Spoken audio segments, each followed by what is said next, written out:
Hoje o Compasso pegou a estrada e eu vim para Rondônia para encontrar o meu amigo e cliente Daniel Sartor. E ele vai falar com a gente sobre um assunto que é muito interessante e importante para todos os nossos clientes: comercialização e derivativos agrícolas. Vamos embarcar nessa e descobrir junto como comercializar melhor os seus grãos.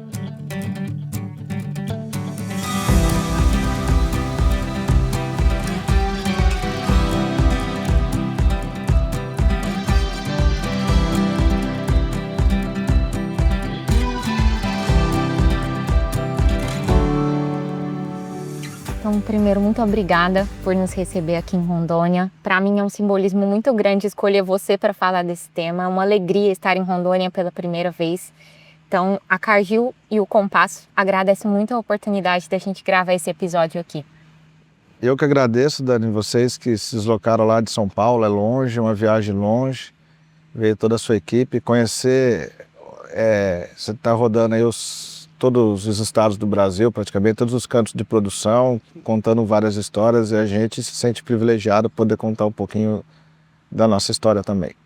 Então, para a gente começar, Dani, conta quem é o Daniel, quem é a Fazenda São Domingos, como que isso aqui começou, como você começou no negócio da sua família.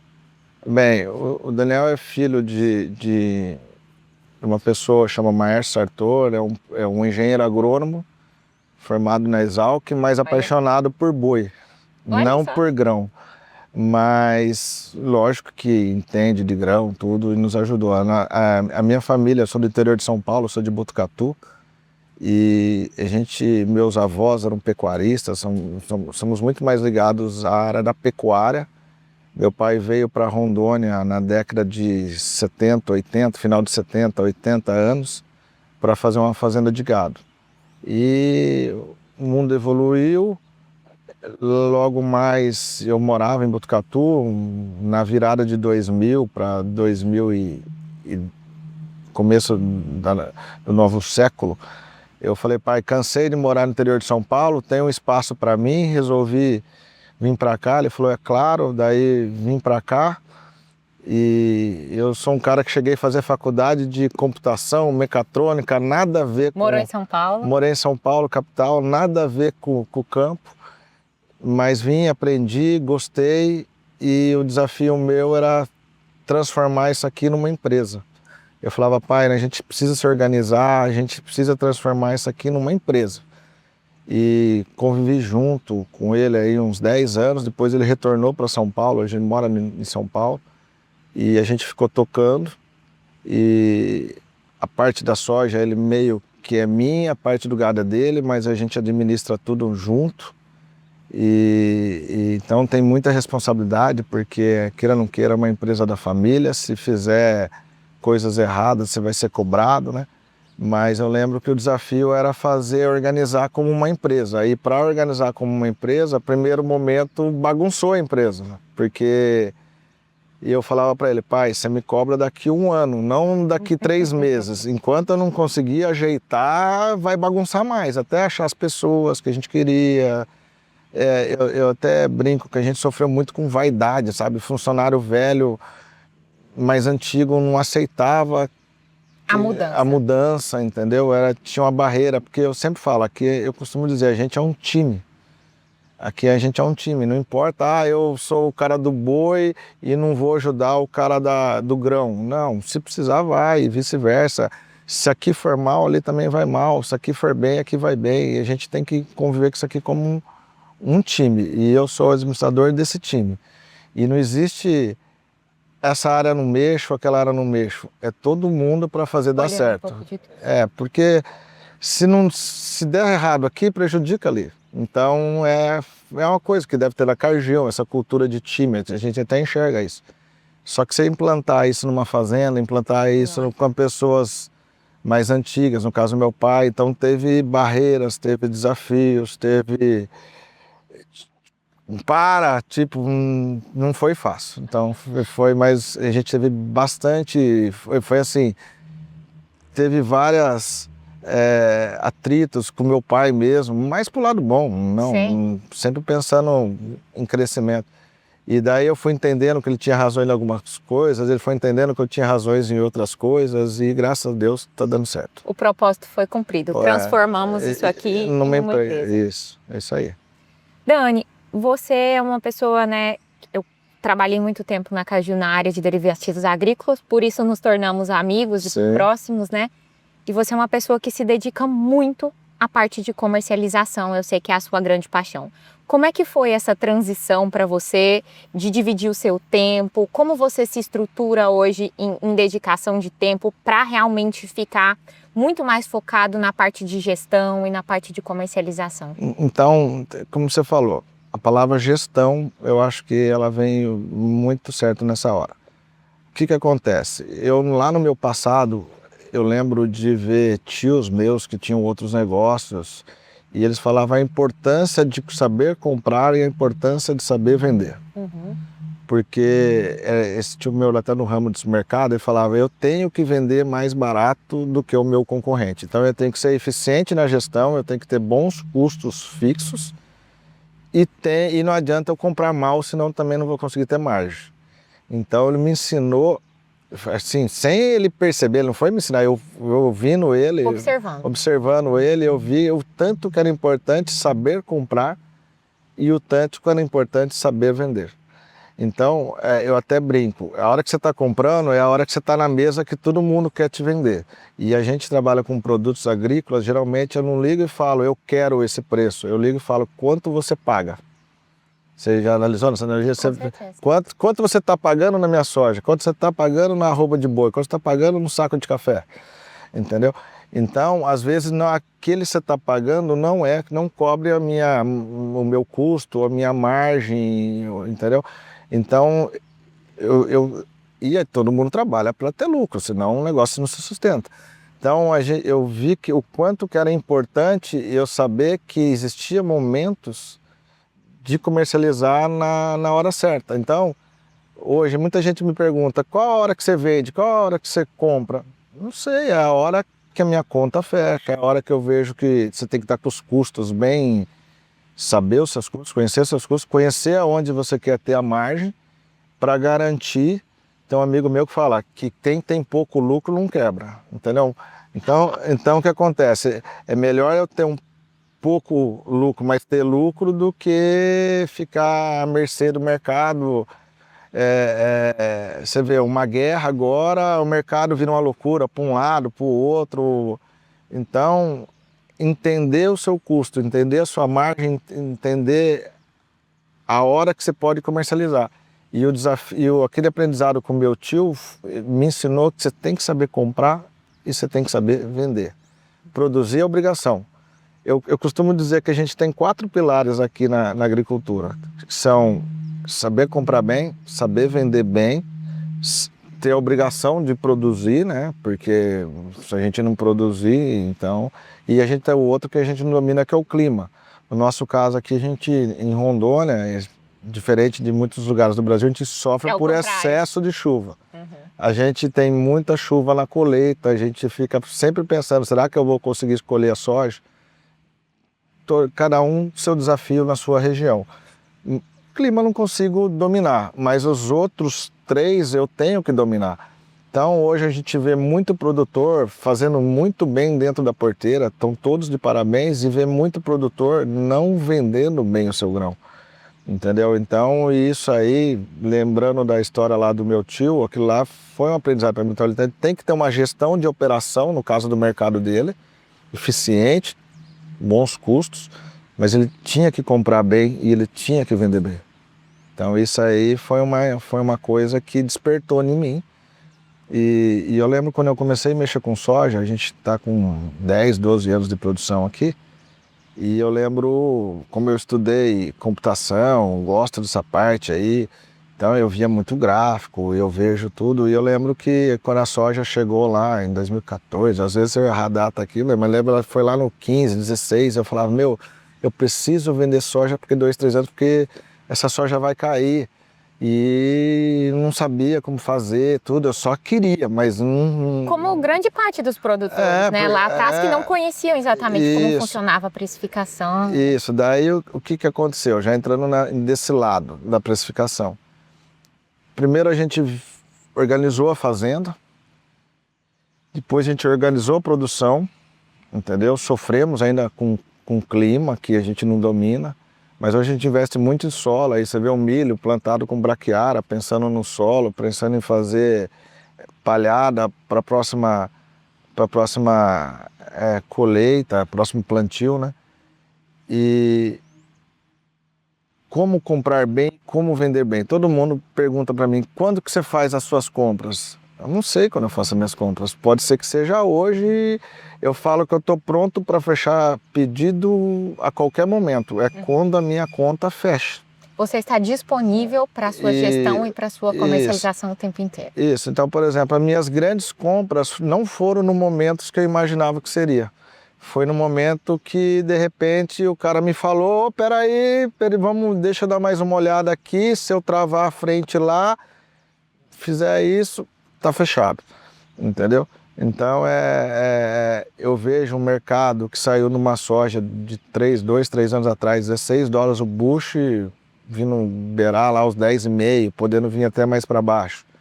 Daí você vê o mercado, essas loucuras de Estados Unidos, o presidente deles influenciando o mercado com uma fala, o mercado oscilando muito. Então eu costumo dizer, eu posso sofrer por clima, mas por preço eu não sofro mais não. A gente, graças a Deus, a gente tem mais acertado que errado, porque a gente erra também, tá? Claro. E a gente vai falar um pouco disso. Eu queria que você comentasse, Dani, como é que você começou, né, nessa parte de comercialização e principalmente de derivativos, né? Porque eu acho que você é um case de muito sucesso no uso de fato, né, de ferramentas para precificação de grãos. Então,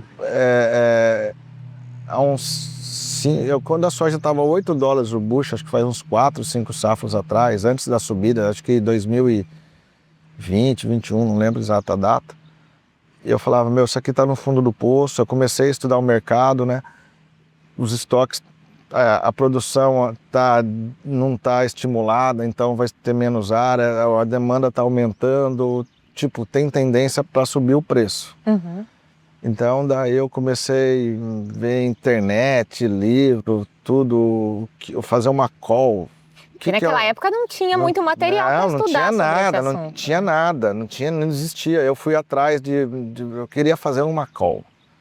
Para quem não sabe, né, call é uma das ferramentas de derivativos, né? A gente tem call, a gente tem put, né, que são ferramentas que são usadas. Aqui na Caju a gente usa isso compondo ferramentas, a gente chama de participação de alta, participação de baixa, por exemplo. É, isso aí. Então, qual que era a ideia? Travar o preço, fazer para não correr risco e tentar fazer uma participação se o mercado viesse subir, que poderia acontecer. Pensando em hedge, pensando em proteção. Isso, tipo, eu já estou garantido e quero melhorar o meu preço. Uhum. Então foi pensando nisso.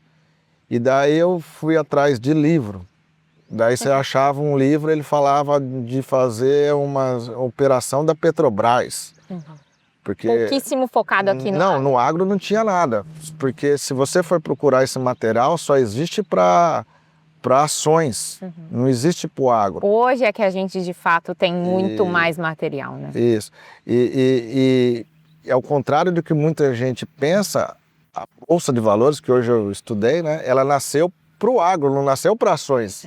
Curiosamente. Curiosamente, nasceu lá em Amsterdã das tulipas lá, a história das tulipas lá, entendeu? Mas daí o que aconteceu? Não tinha material, não tinha nada.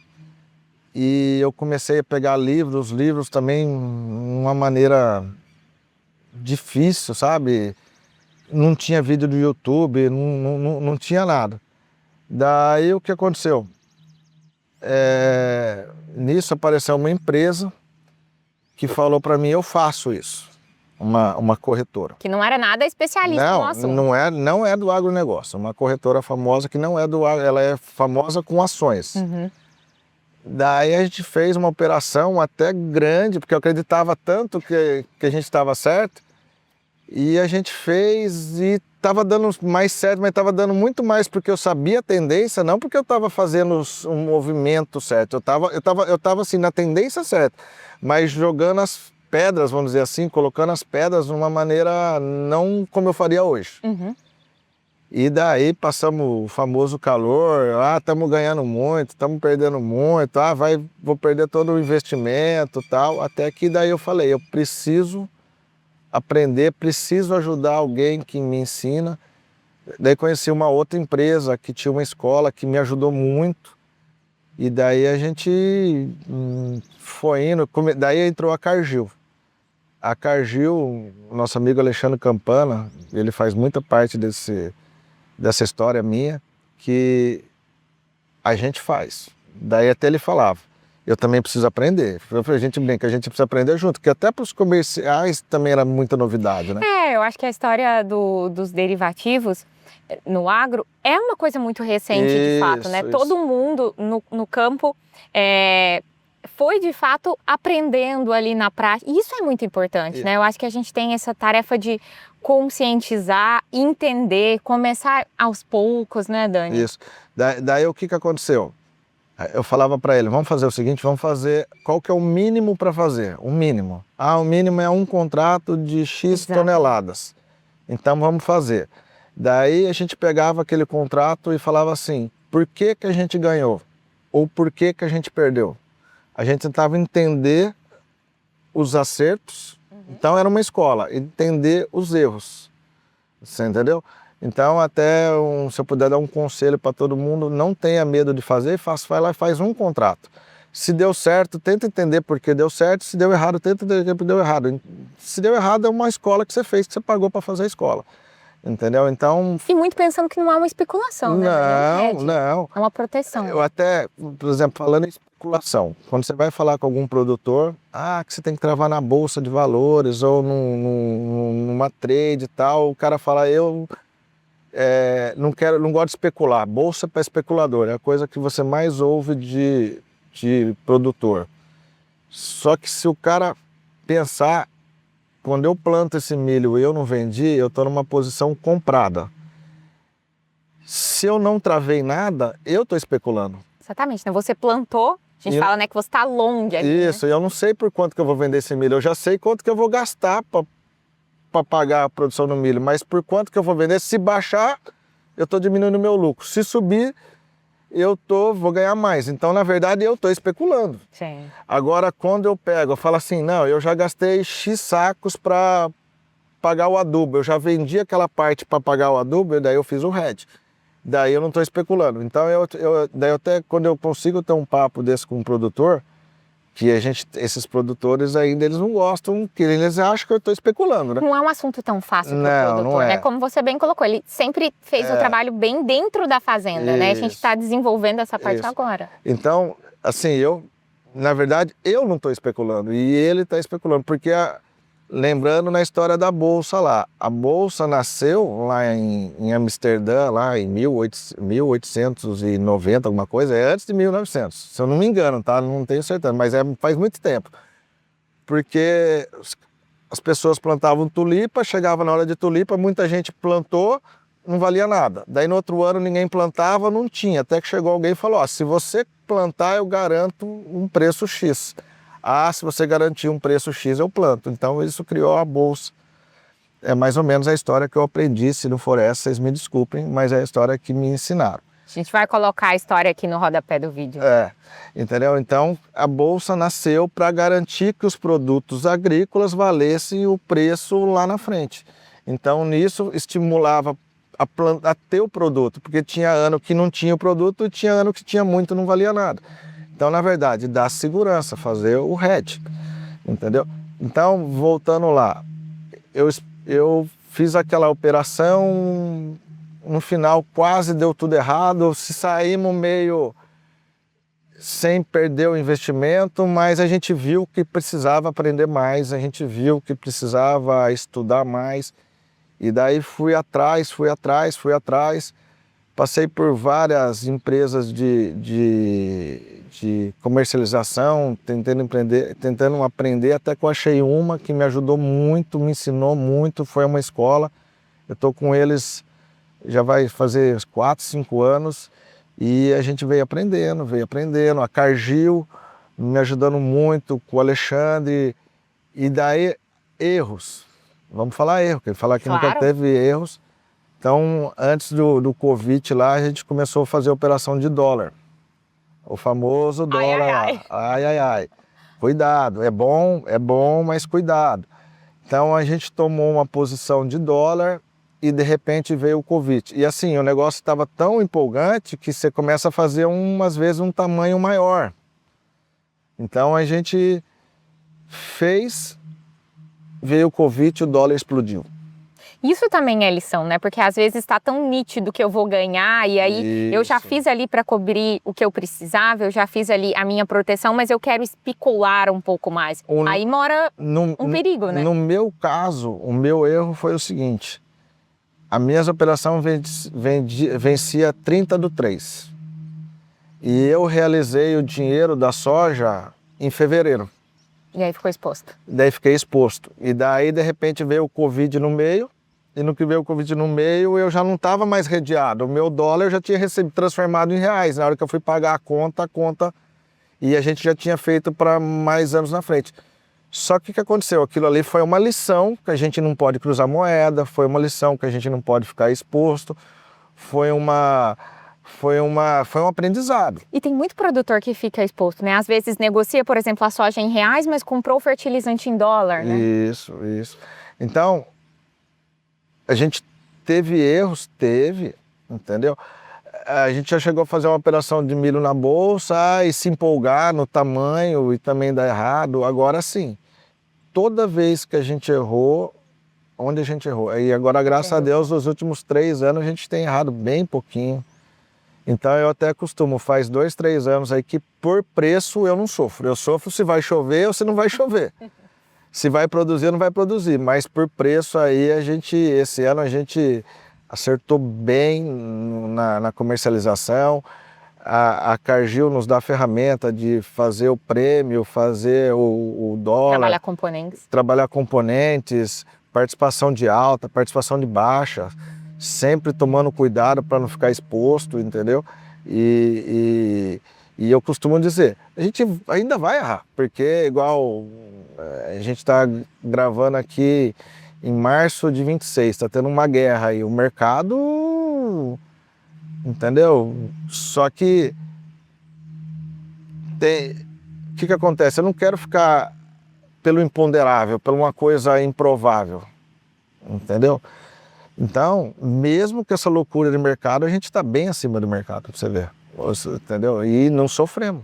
Dani, conta pra gente como é que é a sua política de comercialização. Como que você estabelece a sua política de comercialização? Quanto você comercializa usando ferramentas? Conta um pouco como é que funciona hoje o negócio de vocês. Não, primeira coisa que eu costumo dizer é o seguinte: o mercado está em alta ou está em baixa? Então o mercado está em alta. Está lá 15, 16 dólares o bucho. É muito mais fácil ele voltar para 10, que é a média histórica, que é 10, 11, do que ele ir para 18, 20, que nunca foi. Então você já tem que ter essa consciência. Uhum.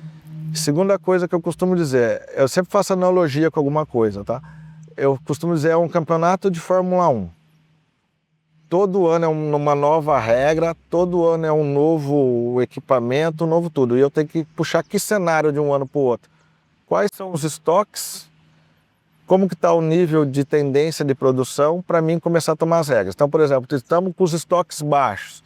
Existe tendência de alta, existe tendência de baixa, tudo.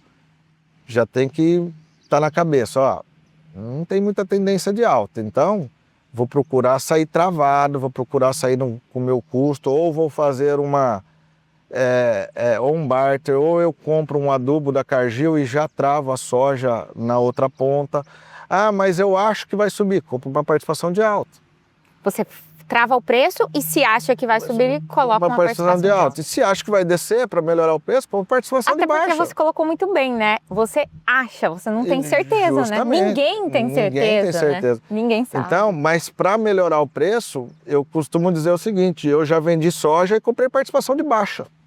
Mas você ganhou com a baixa? É, com a baixa. A gente agregou o valor, a gente vendeu por X valor, acreditou que ia cair e participou da baixa. Mas se desse errado, a gente perdeu o investimento do seguro, a gente chama o seguro, entendeu? Então a gente agregou valor no nosso produto. Então, e se der errado, perdeu lá 1%, que não vai mudar nada. Hoje a gente já está, graças a Deus, num nível dificilmente a gente perde esse investimento. Né? Muito cliente fala com a gente, mas tem um investimento, né? Existem, claro, né, ferramentas que não existe o investimento, né? Que a gente tem um custo zero, né? Mas grande parte das opções, né, são feitas ali com custos. Muita gente fala, nossa, mas esse custo é muito alto, isso, né, vai pesar aqui no meu orçamento, mas esquece de outros investimentos lá na fazenda que tem custos muito mais altos. Muito mais alto. Não, e tem outra, o mercado, ele oscila, ele vai oscilar. Então, daqui a pouco você já, vou tirar só a parte do investimento e o resto deixa, se deu certo, deu, se não deu, tá tranquilo. E existe outras ferramentas também, por exemplo, esse ano foi muito bom trabalhar com a curva do dólar, porque com os juros altos no nosso país, o que pode ser ruim pode ser bom também. O câmbio futuro fica muito mais alto do que o câmbio de agora. Isso, né? Então esse ano mesmo, a gente teve operação na colheita agora, a gente tinha dólar 6,15, no dia da liquidação o dólar estava 6,19. A gente ganhou praticamente 96 centavos acima do mercado. 5,19. 5,19, isso. Então o que acontece? Foi muito bom. E a gente já fez para outro ano e para outro ano. Só que daí não pode se empolgar, porque eu tenho que ter soja em dólar para... Como que eu faço? Voltando à pergunta. Eu tenho uma prestação de trator que vai vencer daqui 3 anos. Quando eu comprei o trator, vamos supor, era R$1 milhão, 5 prestação, 200 mil. Não vamos pôr juros, só para a gente fazer uma continha de padeiro. Eu tenho uma prestação de 200 mil daqui 3 anos. Se eu já pegar um dólar futuro, às vezes vira um dólar de 6,50. Um exemplo, 6, o dólar está 5. Eu preciso de menos soja para pagar aquela prestação. Porque no fundo a sua moeda é soja, né, Dani? Entendeu? Então o que acontece? Não é bom o negócio?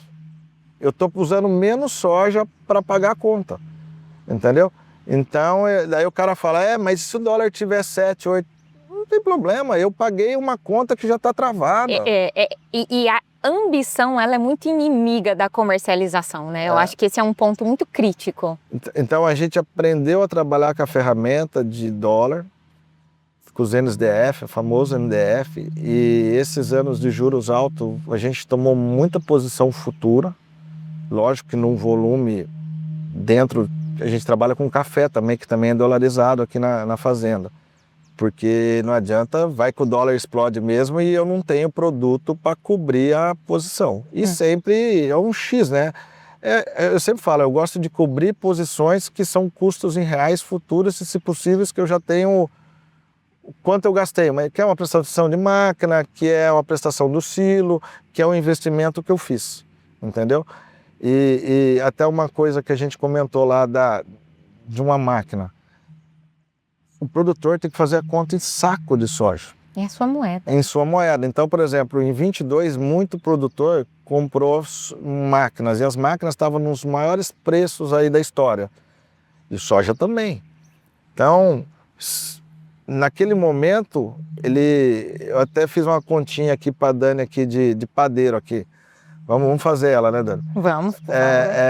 Uma plantadeira de 40 linhas chegou a custar a linha 90 mil, vezes 40 dá 3 milhões e 600. Numa soja aqui na minha região, arredondando, 150 na época, dava 24 mil sacos.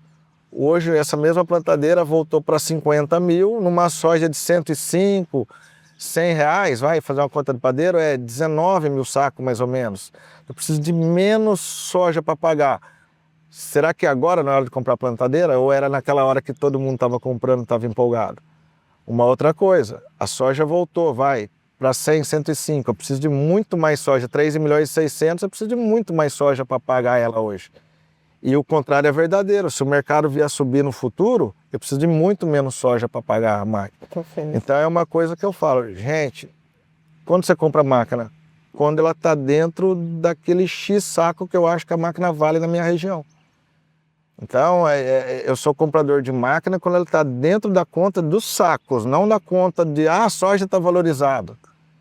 Entendeu? Então, esse amigo meu, que é meu consultor, que me ajuda muito, ele fala que o 22 fez muito mal para o agronegócio, porque o produtor ficou corajoso, alugou terra cara, comprou um monte de máquina, fez muito investimento, muito compromisso, a soja voltou, o que é nessa base de 10, 12 dólares, 11 dólares o bucho, e ele precisa de mais soja para pagar a conta. Dani, a gente sabe que sozinho a gente vai mais rápido, mas junto a gente vai muito melhor, né?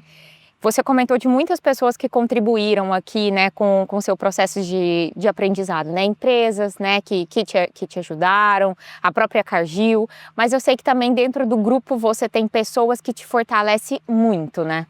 Aqui na fazenda, quando a gente estava na questão da organização da empresa, e daí a gente conheceu duas pessoas dentro que hoje eu falo que são meus conselheiros, que eu tenho um conselho, somos 3 pessoas. Além do seu pai, claro. Além do meu pai, mas praticamente é eu, o Robert e o Guilherme é o agrônomo, ele fica mais na frente da fazenda, o Robert é mais na parte de financeiro, papel, gestão de escritório, e na qual eles nos ajudam, tipo, o Robert, eu brinco que ele é meu freio.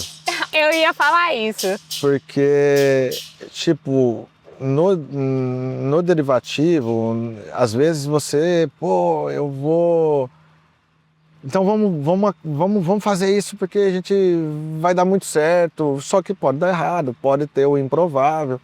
E ele sempre chega para que não precisamos ficar exposto, não precisamos correr risco. Você quer comprar um bilhete de loteria? Pega um dinheiro, vai lá e faz uma aposta, esquece, dependendo da fazenda. Na fazenda é gestão. Então ele vem, traz a gente para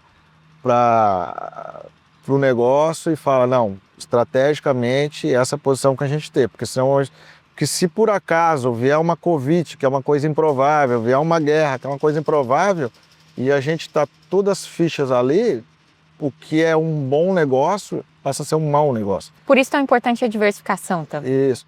E isso que também o cara tem que saber que é hedge. Eu estou travando os meus custos, o meu tamanho é X, eu não posso fazer mais que X. Entendeu? Eu já estou craque nisso, eu sou muito bom nisso, eu quero pegar uma percentual e fazer. Tudo bem, você sabe que você está correndo o risco de perder aquele investimento. Uhum. Que é exatamente, muita gente faz isso no físico, né? Isso. Cuida bastante ali de cobrir o custo, mas depois na margem pode brincar um pouco mais. Isso, né? Mas o que a gente faz? A gente faz o hedge da fazenda, faz as travas, faz barter, a gente faz as proteções. E, por exemplo, a gente aprendeu muito. Quando a soja estava 13 dólares o bucho e ela voltou lá, beliscou menos de 10, chegou a 10,5, chegou a chegar até 9 em algum momento ali.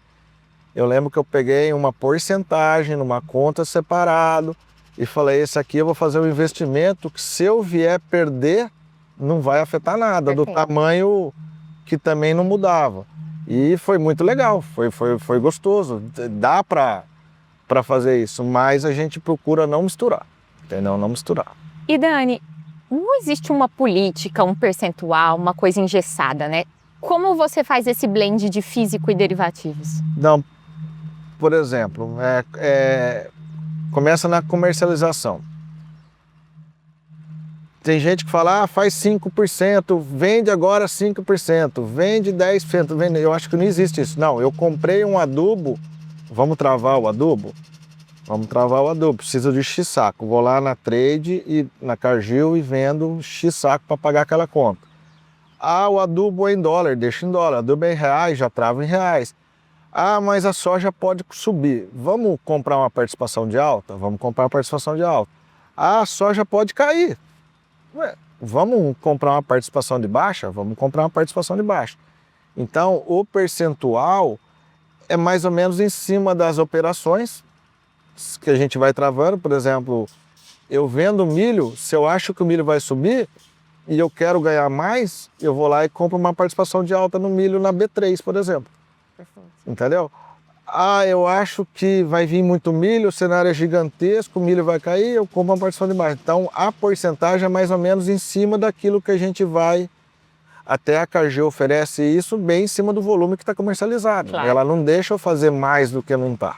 Além do Robert, nós também somos um freio aí para todos os nossos clientes do Brasil. Vocês vão ver a carinha do meu freio aqui. O Robert é a pessoa no escritório. A gente fez até uma operação de café outro dia. Eu queria fazer um tamanho bem maior. Ele falou, vamos fazer um tamanho menor, porque se der errado... no café os contratos são, o tamanho dos contratos são grandes, né? Então, não é como soja, não. Não é como soja. 5 contratos de café é um valor gigantesco de dólar. Daí eu falei, Rob, mas a gente tem a tendência, a gente tem tudo. Ele falou, mas vem o ponderável, igual o Covid, ele sempre cita o Covid, né? E daí pode ficar ruim. Daí a gente fez no tamanho 7, a gente acabou de fazer uma, foi muito assertiva, fazendo uma participação de baixa. Então a gente agregou valor na nossa produção com o café baixando e também fazendo um volume para não ter nenhuma surpresa, para não ter... Aí tá aí uma guerra aí acontecendo, os preços dos adubos nitrogenados virando de ponta cabeça. Então a gente tem que tomar cuidado com as coisas improváveis. Então qual a porcentagem? Geralmente em cima daquilo que a gente tem comercializando naquele momento, naquele tamanho. Diferente de eu pegar um valor, botar na bolsa, mas daí é como se eu fosse comprar uma ação da Petrobras, da WEG, e acho que vai subir, aí é outra coisa, aí é especulação.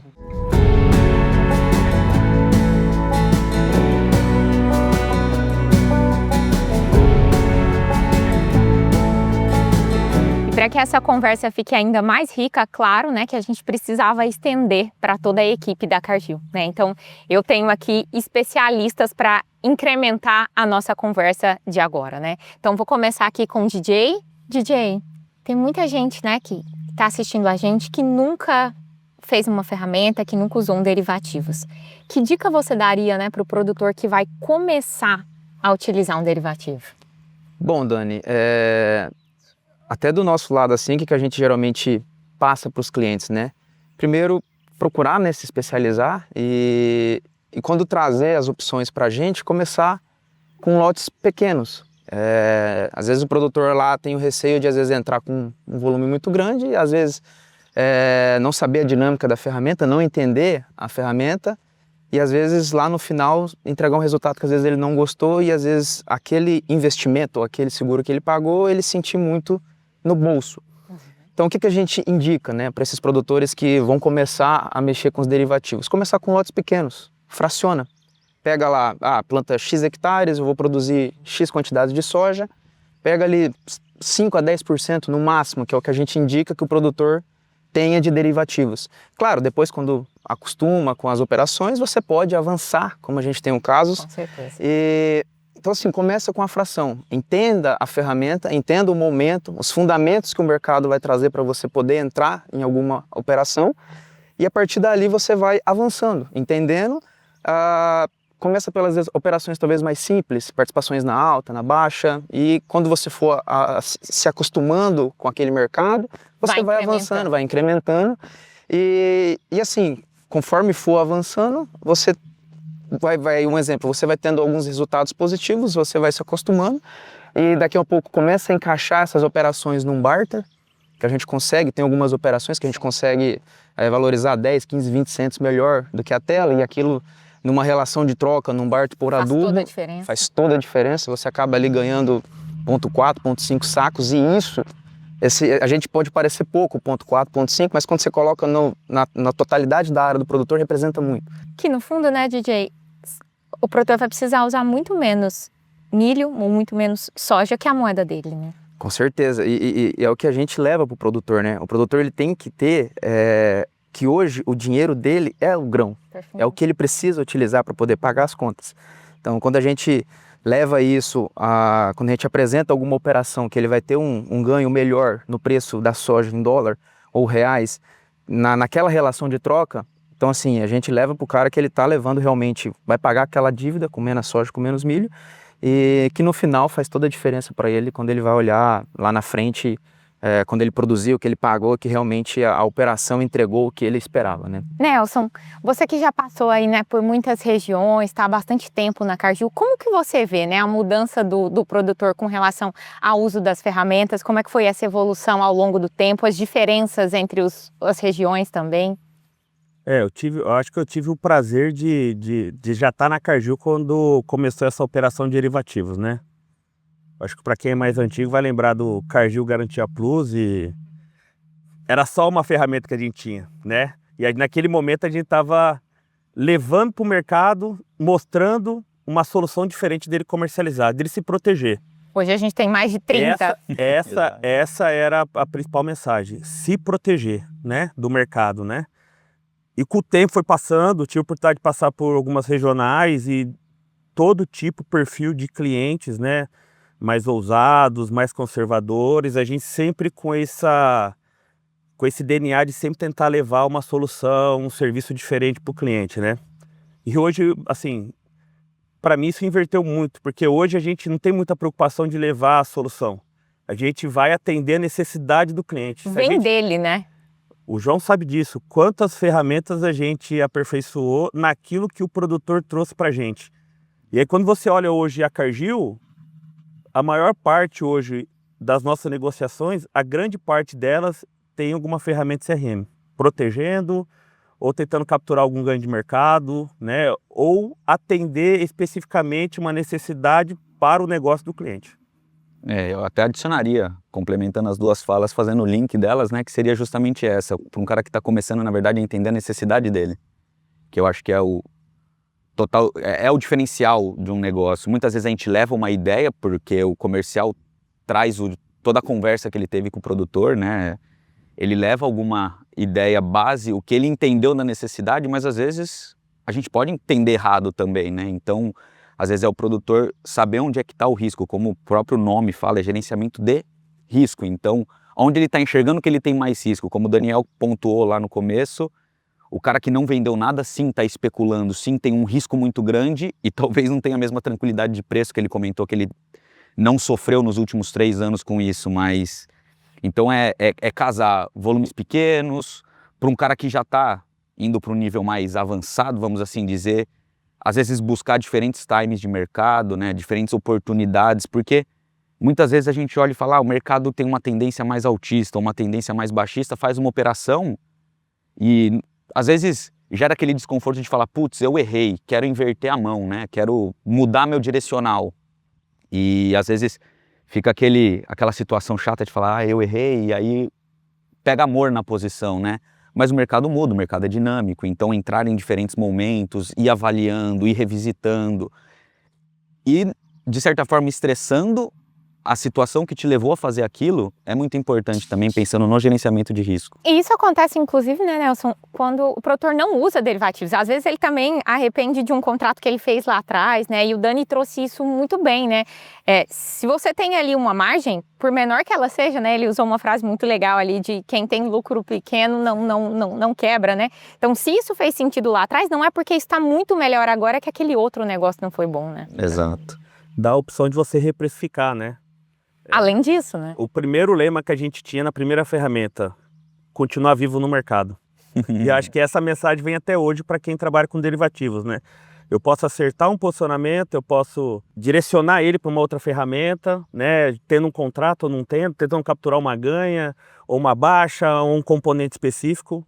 Isso só o derivativo dessa oportunidade, né?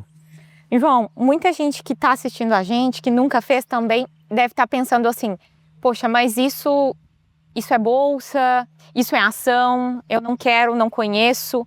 Qual a grande diferença de usar, né, uma ferramenta na produção de grãos, ali na comercialização, e a diferença, por exemplo, de comprar uma ação no mercado financeiro? Eu acho que o Daniel entrou muito bem nesse assunto, na questão desse argumento de falar que é bolsa e especulação. mas eu acho que ao invés de falar das diferenças, é mais fácil falar das semelhanças. A única semelhança é que são negociadas em bolsa.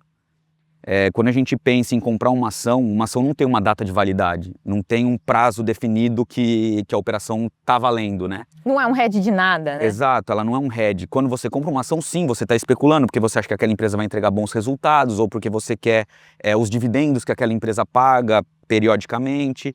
Aí sim é você colocando o seu capital, que você ganhou em alguma outra atividade, seus investimentos, numa especulação de mercado, que também, como todos os gurus aí de investimento falam, você não vai pegar e comprar todo o seu patrimônio em ações.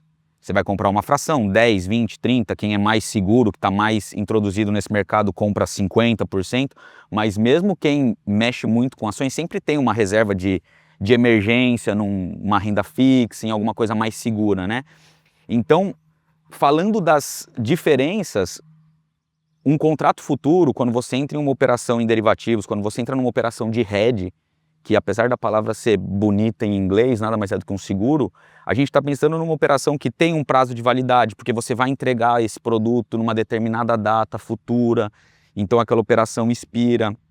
Então, muitas vezes, as operações visando esse hedge são muito mais semelhantes a um seguro do que de fato a ações. Seguro de carro, seguro de casa, seguro de lavoura em algumas situações que a gente vê bastante, principalmente na região sul, é mais comum, né? O risco climático que o Daniel trouxe é um pouco mais latente lá. Mas assim, tem também as divergências que quando você para analisar um seguro de carro, por exemplo, você muitas vezes desembolsa um valor anual. Quando você bate o carro, você ainda precisa ir lá e pagar uma franquia, né? Ou seja, quando tudo dá errado, você ainda tem que pagar mais um pouco. E a grande vantagem de fazer umas operações, por exemplo, participação na baixa, participação na alta, você desembolsa um valor fixo, semelhante ao que você paga anual para um seguro, mas quando você precisa dele, você não paga mais uma taxa, mais uma franquia para acionar o seu direito, né? Para acionar o seu seguro. Então, tem vantagens e tem uma usabilidade muito dinâmica e muito mais fácil de entrar no dia a dia. A dificuldade é se sentir confortável, como o Daniel trouxe, como o DJ trouxe, de falar, cara, eu estou entendendo o que está acontecendo.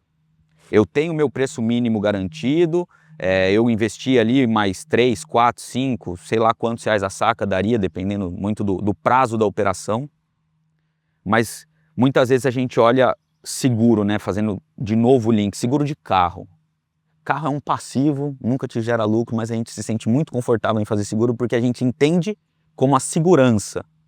Mas muitas vezes quem paga o seguro do carro, quem paga o carro é a lavoura, né? E às vezes a gente se sente inseguro de fazer algo que me assegura a minha renda mensal, que paga as contas da minha família, que paga as contas, às vezes, como o Daniel pontuou, é ele, o pai dele, uma estrutura familiar de todo mundo, da empresa. Então, acho que fazendo esses links você começa a enxergar em situações que você já conhece, fica um pouco mais fácil. Então, eu diria que é isso.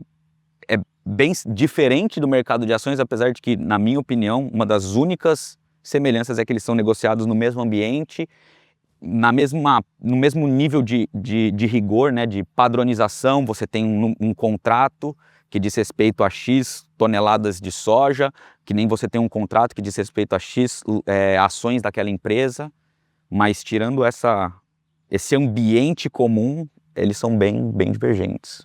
Perfeito.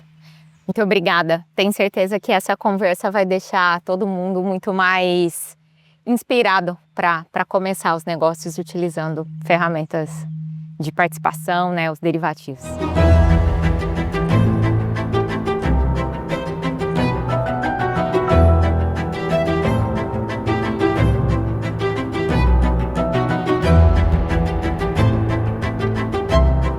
Dani, derivativos é presente, mas o mundo está mudando, né? Nós estamos entrando aí na era da inteligência artificial. Como você imagina a comercialização no futuro, né? Com a inteligência, você vê algo muito diferente? Não, por exemplo, a inteligência artificial, não tem dúvida que ela vem para agregar valor em tudo hoje no mundo do negócio, né? Mas eu acho que ela vem para mostrar que pode ter uma oportunidade entendeu? Mas eu acho que na decisão final, opinião minha, eu acho que é no tete a tete, porque você não vai negociar uma safra de uma fazenda num aplicativo. Inteira, né? Inteira, mas o aplicativo às vezes te indica que talvez é o momento de eu lá conversar com a trade, com a Cargill. Às vezes eu estou aqui na fazenda, recebo um alerta, peraí, eu preciso prestar atenção aqui. Então eu acho que essa parte de tecnologia, de app, ela é muito importante, muito mais para o alerta. Mas ir lá negociar uma safra inteira, eu acho que ainda não é a mesma coisa que, sei lá, nesses sites de mercadoria e fazer uma compra para chegar pelo correio. É muita coisa, né? Mas não tem dúvida que eu acho que soma tudo e acho que poderia fazer alguma coisa, ó, tá dando X saco por hectare. Alertas, né? Alerta. A tecnologia ela vai ajudar muito nisso, né? Você pode colocar assim, o meu adubo, se der X sacos, 10 sacos eu gastar, eu recebo um alerta, daí eu vou nos vendedores. E isso já existe, né? Inclusive nos nossos sistemas hoje já é possível a gente fazer isso. Então eu acho que a gente tem que saber usar ela. E o produtor, como a gente sabe, ele é o cara do campo, ele não é o cara da tecnologia, então é difícil. O produtor é uma pessoa de tecnologia no campo, né? A gente viu aí o drone, mas realmente para comercialização, com certeza é o nosso desafio do presente e do futuro. É, do presente e do futuro, é isso aí. Obrigada pela oportunidade de estar aqui com você. Foi realmente, assim, uma conversa que eu tenho certeza que vai contribuir muito com muitos outros produtores no Brasil. Se puder deixar um recado para os nossos colegas. Por favor. O RED, a comercialização, não é especulação, é o seguro, é a trava. Quando eu vou falar com alguns amigos, eles falam, você está especulando. Eu não estou especulando, é ao contrário. Então o recado é o seguinte, é como se fosse um seguro. Mas eu acho que vai subir. Vai, vende, compra uma participação de alta. Eu acho que vai cair, vai, trava tudo com participação de baixa. Se você errar, for ao contrário o movimento, o investimento é pequenininho. Agora eu vejo amigos, produtores com silo guardado, cheio de soja. Anos, né? Perdendo na quebra técnica, podendo correr o risco de perder o grão por outro motivo, e ele erra na comercialização porque ele não quis gastar, às vezes, aquele investimento que não é despesa, é investimento. Então o recado é, se proteja, margem, está dando lucro, trava, participação, e como diz um grande meu amigo Tiago, ele fala, lucro pequeno eu nunca vi quebrar ninguém. E acho que... Nem que seja pequeno, né? Lógico. Né? Claro. O produtor lá parado também é dinheiro parado, né? No tempo, num país onde a taxa de juros está a 15%. E uma outra coisa também, né? Estamos aí esse ano, guerra. O presidente americano fala uma coisa, o mercado faz assim, vem o chinês fala outra, o mercado faz assim, o nosso governo, então ninguém sabe para onde vai. É hora de se proteger. É hora de se proteger. Eu acho que esse é o recado. Obrigada. Nada. Sensacional. Tamo junto. Obrigado. Tá aberto para vocês, para Cargill. O dia que vocês quiserem vir aqui, qualquer produtor aqui, estamos de portas abertas aqui em Rondônia, tá bom? Você contribuiu com certeza para a comercialização de muitos outros produtores do Brasil. Espero. Obrigada. Nada. Até mais.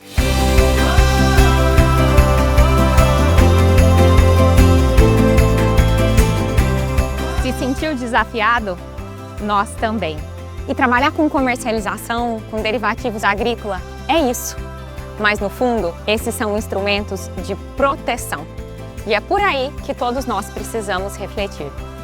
Porque as notícias chegam, as coisas acontecem, o clima ninguém controla, mas esses podem ser instrumentos que pode sim te ajudar a comercializar muito melhor, como o Daniel. Muito obrigada por nos ouvirem, por estar conosco até aqui. Nos vemos em breve em outros estados e com outras histórias pelo Brasil. Tchau, tchau!